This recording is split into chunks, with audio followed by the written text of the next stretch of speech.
दोस्तों, देश की राजनीति में इन दिनों एक तारीख सबसे ज्यादा चर्चा में है। वो है 19 दिसंबर का। एक ऐसी तारीख जिसको लेकर सियासी गलियारों में फुसफुसाहट ही नहीं बल्कि खुली बहस शुरू हो चुकी है। दावा है कि इसी दिन भारत की राजनीति में बड़ा उलटफेर होने वाला है। यहां तक कि कहा जा रहा है कि देश को नया प्रधानमंत्री मिल सकता है, और वो भी मराठी। जी हां, अब सवाल यह है कि क्या वाकई प्रधानमंत्री नरेंद्र मोदी की कुर्सी खतरे में है? क्या 19 दिसंबर को भारत की सत्ता में कोई बड़ा बदलाव होने जा रहा है?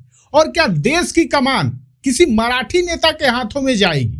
आज की इस स्पेशल रिपोर्ट में हम इन्हीं सवालों की परतें खोलने की कोशिश करेंगे। नमस्कार, मैं हूं रवि रोनू, आप देख रहे हैं न्यूज सर्कल। दोस्तों, यह दावा किसी सोशल मीडिया यूजर या अज्ञात सूत्र का नहीं है। यह बयान आया है कांग्रेस के वरिष्ठ नेता, महाराष्ट्र के पूर्व मुख्यमंत्री और पीएमओ में लंबे समय तक काम कर चुके पृथ्वीराज चौहान की। जी, और यही वजह है कि उनके इस बयान को हल्के में नहीं लिया जा रहा है। पिपड़ी चिंचौड़ में एक कार्यक्रम के दौरान पृथ्वीराज चौहान ने कहा कि 19 दिसंबर को भारत का प्रधानमंत्री बदल जाएगा। इतना ही नहीं, उन्होंने यह भी कहा कि इस बार देश को मराठी प्रधानमंत्री मिलेगा। बयान सामने आते ही राजनीति में भूचाल आ गया। सत्ता पक्ष से लेकर विपक्ष तक, टीवी स्टूडियो से लेकर सोशल मीडिया तक बस एक ही सवाल गूंजने लगा कि आखिर चौहान ऐसा क्यों कह रहे हैं। पृथ्वीराज चौहान का कहना है कि वो बात हवा में नहीं कर रहे। उनका दावा है कि उन्होंने पीएमओ में काम किया है, उन्हें दिल्ली की राजनीति की गहरी समझ है और सत्ता के गलियारों में क्या चल रहा है इसे वो अच्छी तरह से जानते हैं। यही बात उनके बयान को और ज्यादा रहस्यमय बना देती है। दिलचस्प बात यह है कि पहला मौका नहीं है जब पृथ्वीराज चौहान ने ऐसा दावा किया हो। इसी महीने सांगली में एक प्रेस कॉन्फ्रेंस के दौरान भी उन्होंने प्रधानमंत्री बदलने की बात कही थी, लेकिन तब तारीख को लेकर इतना स्पष्ट संकेत नहीं दिया गया था। अब जब 19 दिसंबर की तारीख दोबारा सामने आई है तो सस्पेंस और गहरा हो गया है। अब सवाल उठता है कि आखिर 19 दिसंबर ही क्यों? क्या इस तारीख के पीछे कोई खास वजह है या फिर यह सिर्फ राजनीतिक दबाव बनाने की कोशिश है?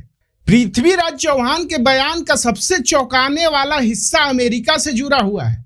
उन्होंने दावा किया कि अमेरिका में एक व्यक्ति, जिसे उन्होंने इजराइल का गुप्तचर बताया, उसने कई बड़े नेताओं के बंगलों में कैमरे लगाकर स्टिंग ऑपरेशन किया है। चौहान के मुताबिक इन स्टिंग से जुड़े बड़े खुलासे बहुत जल्द सामने आने वाले हैं। उनका कहना है कि अमेरिका में एक नया कानून लाया जा रहा है और उसी कानून के तहत 19 दिसंबर को कुछ बड़े और ताकतवर नाम सार्वजनिक किए जाएंगे। हालांकि चौहान ने यह भी साफ किया कि उन्हें खुद नहीं पता कि उन नामों में कौन कौन शामिल है, लेकिन उन्होंने दावा किया कि इन खुलासों का असर सिर्फ अमेरिका तक सीमित नहीं रहेगा बल्कि पूरी दुनिया की राजनीति को झकझोर देगा। अपने बयान को मजबूत करने के लिए पृथ्वीराज चौहान ने अमेरिकी के चर्चित एप्स्टीन फाइल का भी जिक्र किया। उन्होंने कहा कि इन फाइल्स के सामने आने से अमेरिका में राजनीतिक तूफान खड़ा हो गया है। यहां तक कि डोनाल्ड ट्रंप भी इस विवाद से अछूते नहीं रहे हैं। हाल ही में ट्रंप और जेफरी एप्स्टीन से जुड़ी तस्वीरें सामने आने के बाद अमेरिका में बवाल मचा हुआ है। चौहान का इशारा है कि इसी तरह का कोई अंतर्राष्ट्रीय घटनाक्रम भारत की राजनीति को भी प्रभावित कर सकता है। हालांकि उन्होंने सीधे तौर पर यह नहीं बताया कि अमेरिका में होने वाले खुलासे से भारत के प्रधानमंत्री कैसे बदलेगा, लेकिन उनका कहना है कि वैश्विक राजनीति आपस में जुड़ी होती है और कई बार विदेशों में होने वाली घटनाओं का असर घरेलू सत्ता पर भी पड़ता है। यहीं से कहानी और ज्यादा उलझ जाती है। सोशल मीडिया पर लोग कयास लगाने लगे हैं कि कोई इसे अंतर्राष्ट्रीय दबाव बता रहा है तो कोई किसी बड़े राज के सामने आने की आशंका जता रहा है। वहीं दूसरी तरफ भाजपा ने पृथ्वीराज चौहान के दावे को सिरे से खारिज कर दिया है। भाजपा नेताओं का कहना है कि यह पूरी तरह से अफवाह है और इसका सच्चाई से कोई लेना देना नहीं है। उनका सवाल है कि अगर अमेरिका में कोई कानून आता है या कोई दस्तावेज सामने आता है तो उससे भारत का प्रधानमंत्री कैसे बदल सकता है? भाजपा का कहना साफ है कि प्रधानमंत्री नरेंद्र मोदी को जनता ने मजबूत जनादेश दिया है और इस तरह के बयान सिर्फ भ्रम और अस्थिरता फैलाने की कोशिश है। पार्टी का आरोप है कि विपक्ष जानबूझकर ऐसे बयान देकर राजनीतिक फायदा उठाना चाहता है। हालांकि कांग्रेस समर्थकों और मोदी सरकार के आलोचकों को पृथ्वीराज चौहान के बयान को लेकर उत्सुकता साफ दिख रही है। उनका मानना है कि जब कोई अनुभवी नेता इतनी स्पष्ट तरीके से दावा करता है तो उसके पीछे कुछ ना कुछ जरूर होगा।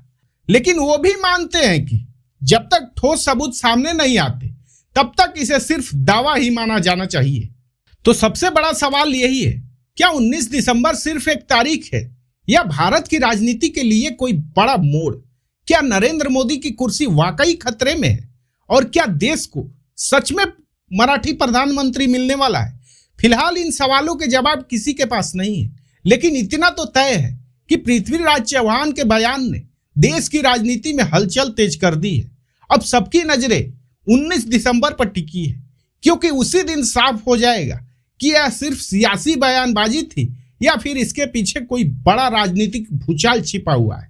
अब आपकी बारी है। पृथ्वीराज चौहान के इस दावे पर आपकी राय क्या है? क्या आपको लगता है कि 19 दिसंबर भारत की राजनीति के लिए वाकई एक बड़ा टर्निंग पॉइंट साबित हो सकता है? कमेंट में अपनी राय जरूर लिखिए। वीडियो पसंद आई हो तो लाइक और शेयर करना ना भूलें, और अगर आप चैनल पर नए हैं तो न्यूज सर्कल को सब्सक्राइब जरूर कर लें।